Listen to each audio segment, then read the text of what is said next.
President Donald Trump দেশটির আন্তর্জাতিক সহায়তা সংস্থা ইউএসএআইডি বাংলাদেশের রাজনৈতিক পরিকাঠামো শক্তিশালী করতে $29 মিলিয়ন তহবিলের যৌক্তিকতা নিয়ে প্রশ্ন তুলেছেন। তিনি কেন বাংলাদেশ এবং অন্যান্য দেশের পরিস্থিতি নিয়ে মাথা ঘামাবেন?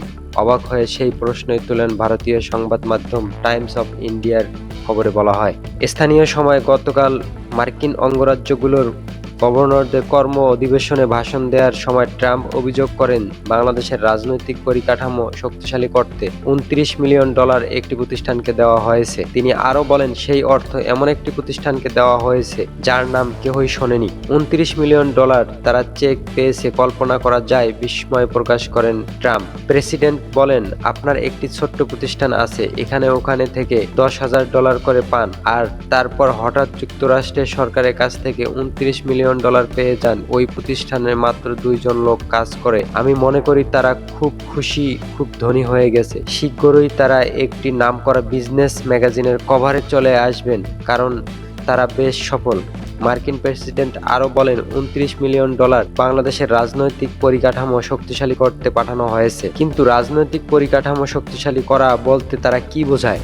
$20 মিলিয়ন রাজস্ব ফেডারেলিজমের জন্য, $19 মিলিয়ন নেপালের জীববৈচিত্র্য সংরক্ষণের জন্য, $47 মিলিয়ন এশিয়ার মান উন্নয়নের জন্য। এসব নিয়ে আমি মাথা ঘামাবো কেন? প্রশ্ন ছুড়ে দেন তিনি। সম্প্রতি মার্কিন ব্যবসায়ী ও টেসলার প্রধান নির্বাহী ইলন মাস্কের নেতৃত্বাধীন ডিপার্টমেন্ট গভর্নমেন্ট এফিসিয়েন্সি তারা ঘোষণা দিয়েছে, তারা মার্কিন সরকারের বিভিন্ন সংস্থার ব্যয় পর্যালোচনা করছে। ডিওজি এর দাবি, পৃথিবীর বিভিন্ন দেশের consortium for election and political process trending এর জন্য $486 মিলিয়ন ব্যয় করা হয়েছে, যার মধ্যে $21 মিলিয়ন বরাদ্দ ছিল ভারতের ভোটের উপস্থিতি বাড়ানোর জন্য। ডিওজির এই তথ্য প্রকাশের পরপরই ভারতে পুরনো বিতর্কটি নতুন করে মাথাচাড়া দিয়েছে। এদিকে এই বিষয়টি নিয়ে ভারতের রাজনৈতিক অঙ্গনে তুমুল বিতর্ক শুরু করেছে। বিরোধী কংগ্রেস এবং ক্ষমতাসীন বিজেপি দুই দলই এটিকে ভারতের নির্বাচনী প্রক্রিয়ায় বিদেশি হস্তক্ষেপ হিসেবে বর্ণনা করছে। তবে বিজেপি দাবি করছে, কংগ্রেস নেতৃত্বাধীন তৎকালীন ইউপিএ